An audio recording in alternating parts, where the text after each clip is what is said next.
Hey Mixers, welcome back to another NFL video. Today we're going to go over all the spreads, totals, and sides for week 2. We're also going to recap our week 1 selections. They were okay, they weren't great, definitely could have done better, but we did hit some nice ones, so I will walk you through all of that, and let me know what you think in the comments.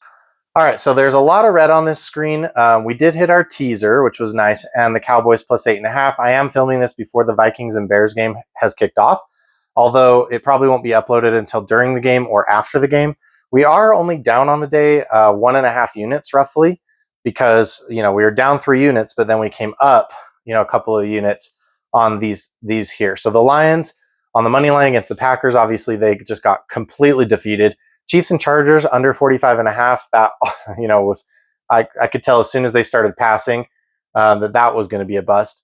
Although it was only a bust by 3, so we only lost that one by 3. Like the last Chiefs field goal is what screwed us there. And then Saints money line plus 200 versus the Cardinals. I could not resist. They were at home. I couldn't resist it, and obviously it didn't come through. Although it did. It was close. It was closer than people think. The Saints definitely beat themselves, and they had an opportunity late in the game to score, and they just couldn't do it. Spencer Rattler is horrible, and I never believed in the Saints. Okay, it's just I don't believe in the Cardinals either, and the Saints are playing at home week 1. I thought that spread was way too high. That's why we took them in the teaser. So the teaser did hit. Saints versus the Cardinals plus 13.5, Jets versus the Steelers plus 10.5, and Falcons versus the Bucks plus 9.5. So these were all home dogs that we took in that teaser.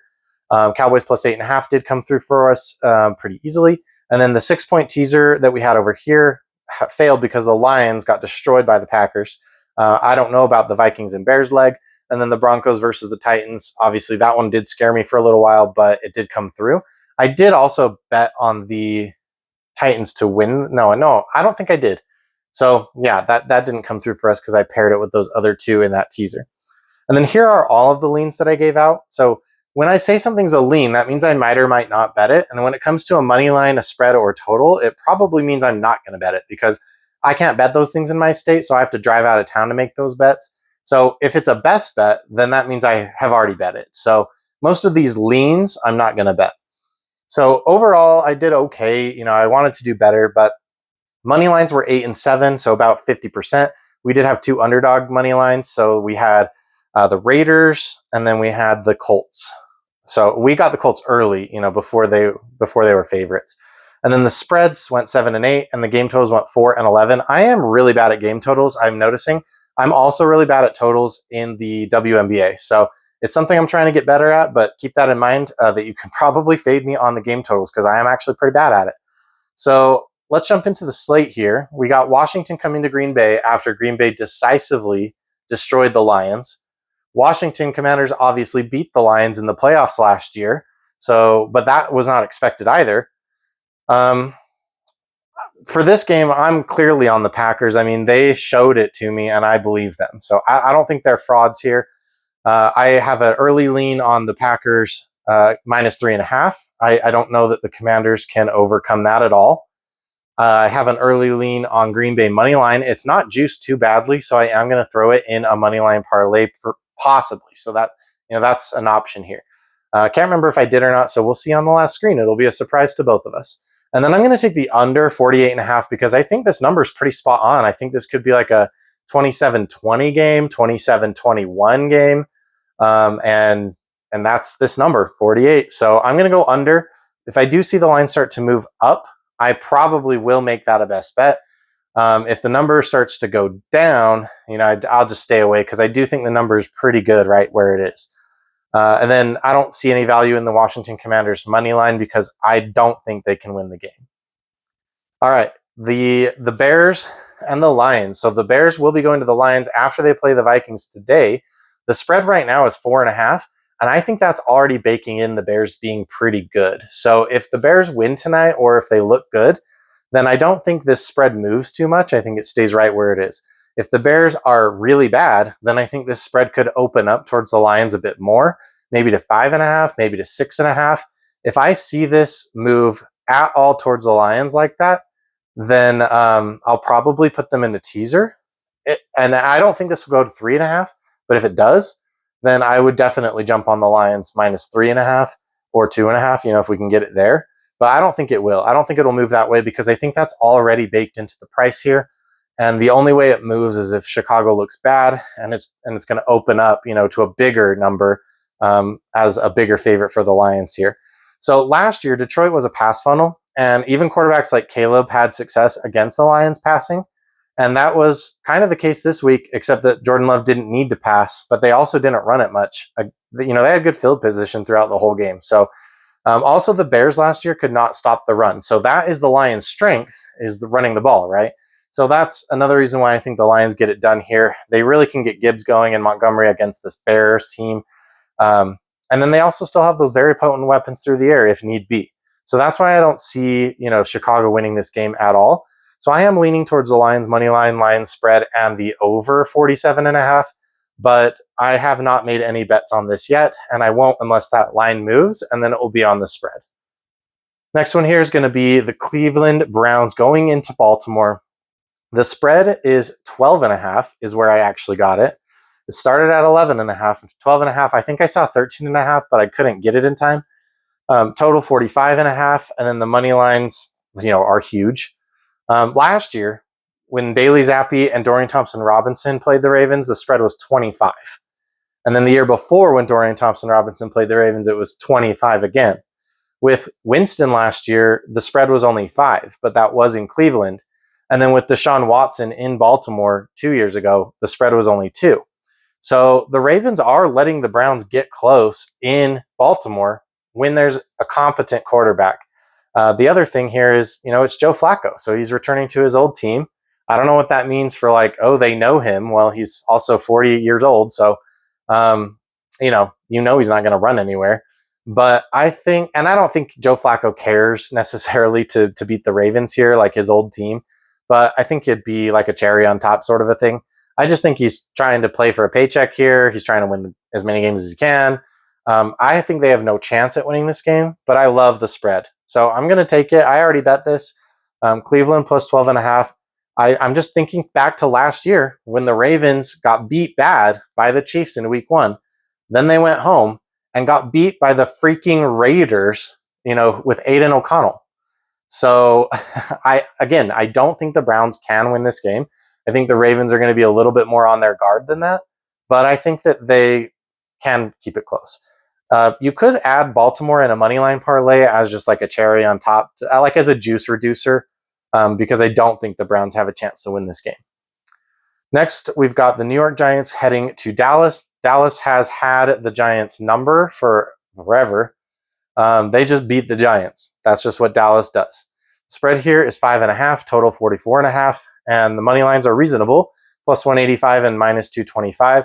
I do think the money line should be worse than that. Like, you should be paying more if you want Dallas, and you should be getting more if you take the Giants. I don't think the Giants can keep it within the spread.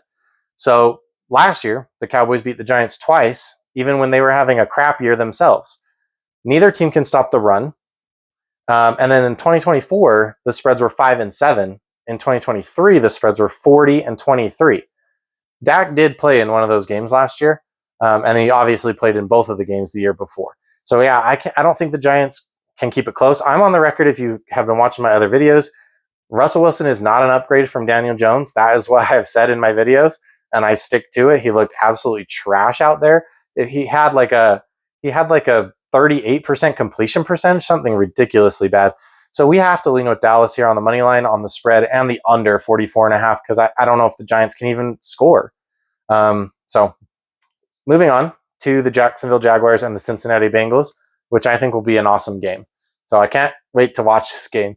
Spread is 3.5, total 50.5, moving up. Money line plus 150 for the Jags, minus 180 for the Bengals. Both teams won in week 1. The Jaguars beat up on a bad team, and the Bengals barely pulled it out against a division team on the road. I think this game's going to be a boat race. They did play 2 years ago. Burrow did not play in that game, and they did take it to overtime. The Jags lost, and it was in Florida. So I think this is a teaser candidate if you like the Jags, because I think the Jags could win this game. And if you give them 6.5 more points or something like that, or 6 more points, I like that even better. So, that is a teaser candidate. I am leaning towards the Bengals money line right now, but I could see that changing. I'll lean towards the Bengals spread. and I'll lean the over 50.5. I really like that.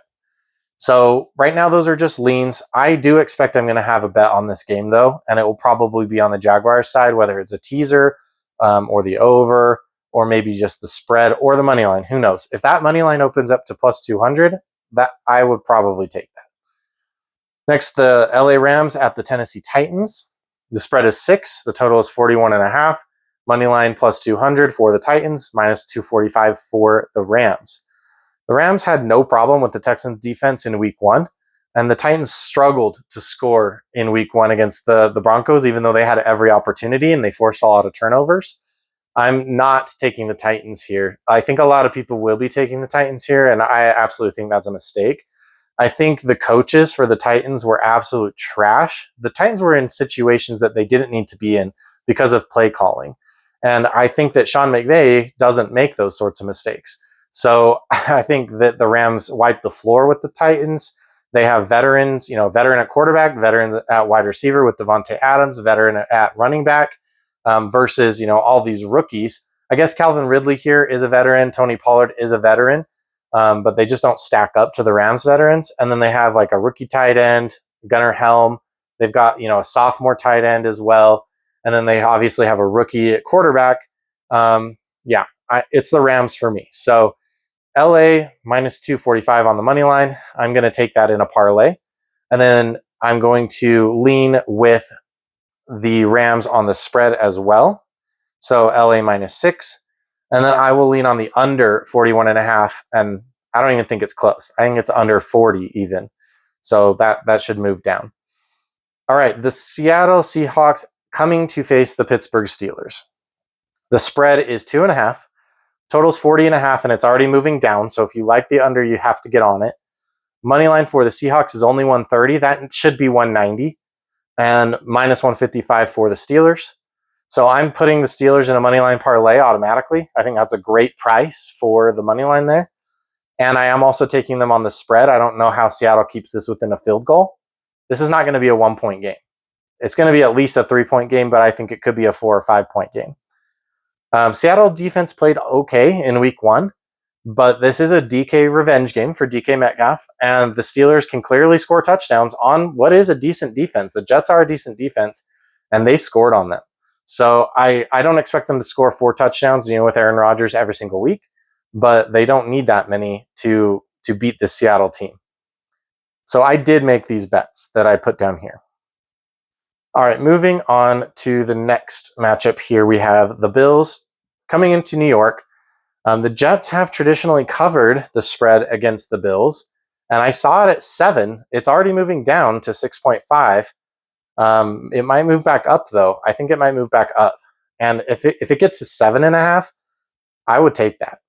The total's 45.5. Money line is plus 245 for the Jets, minus 305 for the Bills.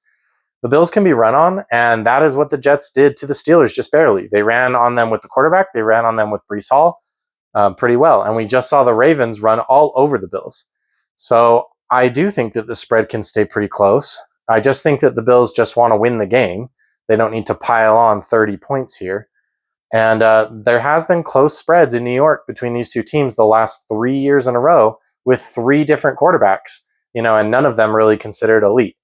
So I am leaning Buffalo money line, Jets on the spread, and then under 45.5. I do think it's a lower scoring game. All right, next here we have San Francisco 49ers at the New Orleans Saints. I backed the Saints in week 1. I'm not going to do that again. I might do it later on, but not against the 49ers. I know they're down a lot of players. A lot of their players are hurt. Kittle's injured. Juwan Jennings is injured. Obviously, Ayuk is injured. Christian McCaffrey could get injured at any time. So we have Brock Purdy. He's healthy. Ricky Pearsall, he's healthy. Hopefully that's enough. So the spread's 6.5 here. Total's 43.5. Money line plus 220 for the Saints. I'm not getting sucked in this time. And minus 270 on the 49ers. I'm going to throw that in a money line parlay. I'm not betting any of these right now, except for the money line parlay. But I'm leaning San Francisco on all of it, and then the under of 43.5. All right, New England Patriots at the Miami Dolphins. I had the Raiders yesterday as an underdog to win this game, but I had a lot of props on Drake May, on a lot of Patriots players, and on a lot of Raiders players, and those all cashed. The only one that didn't cash was Drake May to get 2 touchdowns. He could get them through the air or on the ground, but he did only have 1. So that one didn't cash, but everything else I had in that game cashed. I think this is going to be the same thing. So Miami Dolphins are the favorite, barely. The spread's 1.5. The total is 44.5. Money line for the Patriots plus 110. I think that's okay. But I like the Dolphins here. Dolphins minus 130. The Dolphins have had the Patriots number. Also, if you think about last year, so last year the Dolphins had an ugly win that they did not deserve against the Jaguars in week 1. Then they got destroyed by the Buffalo Bills and then went on a losing streak to a bunch of teams, but they beat the Patriots 15-10. So they came back and beat the Patriots. Now, last year the Patriots were a little bit worse and they are a little bit better now, but I think that the Dolphins have got this. I mean, I think this could be a game. So I'm not betting a side here. I'm betting the over. I think that both sides can't stop anybody. And so the over here, I have already bet it, is the way to go for me. I'm going to lean towards the Dolphins on the money line and lean towards the Dolphins on the spread. And I will bet the over. Cardinals at Arizona. Carolina at Arizona. Cardinals are the favorites. They're obviously playing at home. Spread is 6.5, which I think is too much. The total is 45.5. Moneyline plus 225 and minus 278 for the Cardinals. The Panthers played the Cardinals last year and they won. So keep that in mind.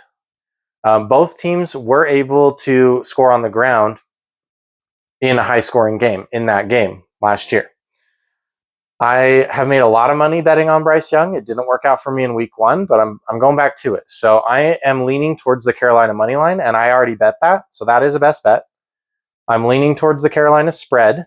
I haven't bet that, but I have a little flyer on the money line, so I'll just take that for now.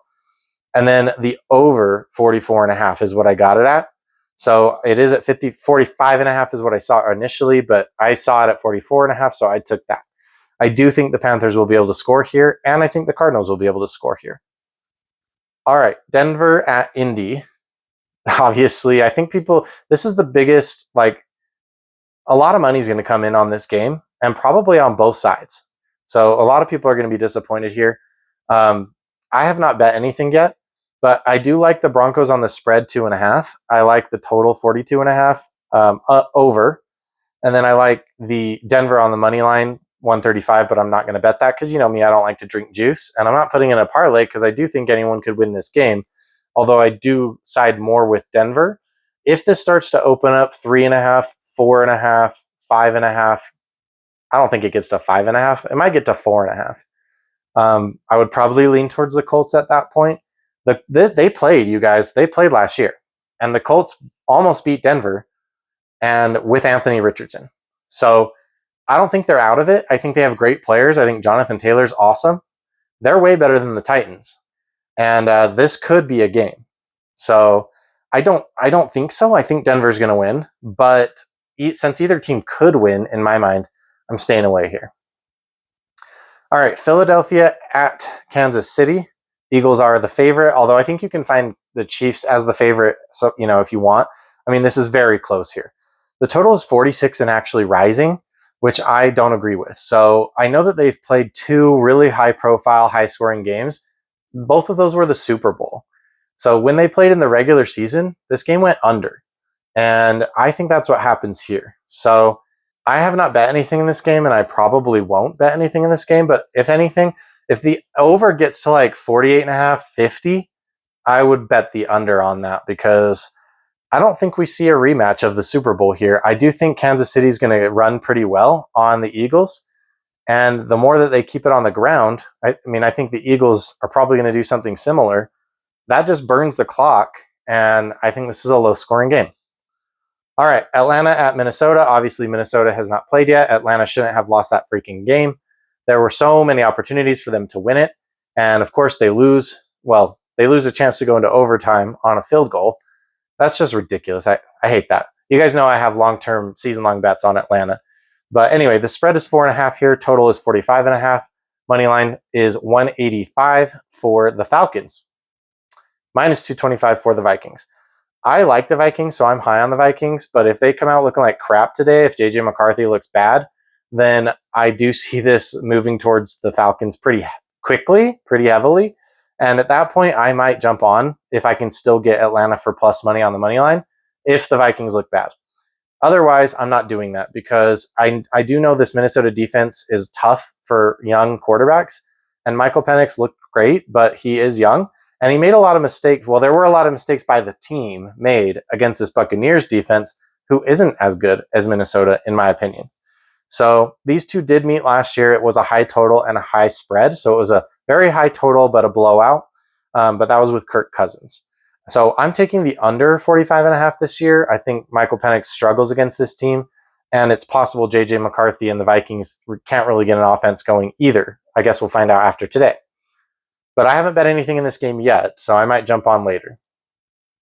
All right, Tampa Bay going to Houston. This is my upset pick of the week for now.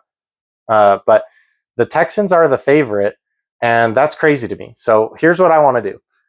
I might bet here on the Tampa Bay money line, plus 124.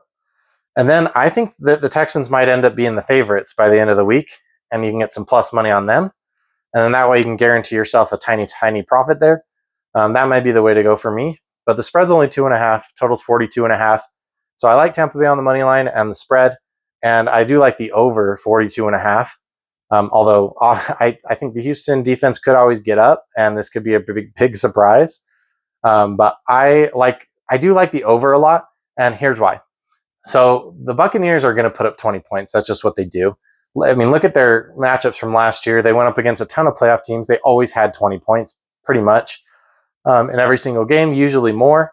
And the Texans, I think, can score on the Buccaneers. So I think they could put up 20 points as well. So that's 40 right there. And then someone has to win the game by a field goal. So I do like the over in that game. All right, Las Vegas Raiders. Well, the LA Chargers are going to the Las Vegas Raiders. Chargers are the favorites, only 3.5 points though. The total's 46.5. I think a lot of money is coming in on the Chargers right now, and I don't think that's wrong. But I wonder if that moves some of these lines so that we can maybe take the Raiders here. The Raiders did beat the crap out of the Chargers in one matchup last year. Like, it was embarrassing. The Chargers are a pass funnel team, and I think we saw that in week 1, but we also saw that last year. You cannot really run on the Chargers, right? This entire division is built to stop the run. Like, the Chargers, the Chiefs, the Raiders even, the Broncos, they're all built to stop the run. And the Chargers are a pass funnel. The Raiders are a passing team. So Geno Smith does not mind slinging the ball. He had over 300 passing yards the other day against the Patriots. I don't think that means they necessarily win the game, but I think this is going to be a pretty good game for props and probably a lot on the Raiders side. So anyway, these are my leans right now. I'm not betting anything in this game right now, but Chargers minus 185 on the money line. Chargers to cover the spread 3.5. And then the over 46.5, I do like that. If this spread opens up at all, like if the Chargers become a heavier favorite here, then I would consider taking the Raiders. Obviously, the money line would probably also adjust for the Raiders, but I don't like them to win the game. So for me, it's just the spread. Maybe if it gets to like, I think I would need 5.5 to start considering it. But ultimately, I do think that the Chargers pull off the win. I do have a long-term bet on the Chargers to win the division. So 2 division wins to start off the season would be great for them. All right, so here is a summary of the bets that I actually have made for all of these. I did do a Moneyline parlay. Plus 217 is what I'm getting on this, so that is crazy. So we have the Pittsburgh Steelers hosting Seattle Seahawks, the 49ers at the Saints, and the Rams at the Tennessee Titans. That is it. Put those 3 together, and you get plus 217. I actually might have put the Ravens in there as well, and then it didn't adjust the juice very much, so I just took them out. Because why have a 4th team if it's not going to give you any payout for it, basically? So put a half unit on that. I don't have a teaser this week just yet. I want to see the lines move, and then I might have a teaser for you later on. But I do have 2 spread bets. So I'm taking Cleveland plus 12.5 for a half unit, and then Pittsburgh minus 2.5 on the spread against Seattle for 1 unit. Best bets here for the totals. I have the Cardinals and Panthers game going over 44.5. And then I have the New England and Miami game going over 44.5. Well, those can't both be 44.5. Kind of crazy that they are both 44.5, but that's what it is. And then I am going to sprinkle on the Carolina plus 225. I also, I'm liking some of those other totals, but I'm bad at betting totals, so I'm staying away from them for now. But if they move towards the direction I want them to move, I might end up on those as well. All right, guys, that's all I have for you today. Let me know what you think in the comments. I really appreciate all of your guys' comments. We will be giving out some cash from the Thursday video and the Sunday video on the Thursday video. So that will probably be coming out like Wednesday, maybe Tuesday if they give us the props early enough. And then I want to make a player prop video probably tomorrow or the next day, so Tuesday or Wednesday, because getting those early lines really matter. I've already taken a few, and I will let you guys know what those are. I'm probably going to start posting them on X when I take them because, they move by the time that I can make the video. So I'm going to post those on X as like best bets. And then that way they're there for you. And by the time I make the video, if they've moved, hopefully you can already have gotten that line. All right. Thanks, guys.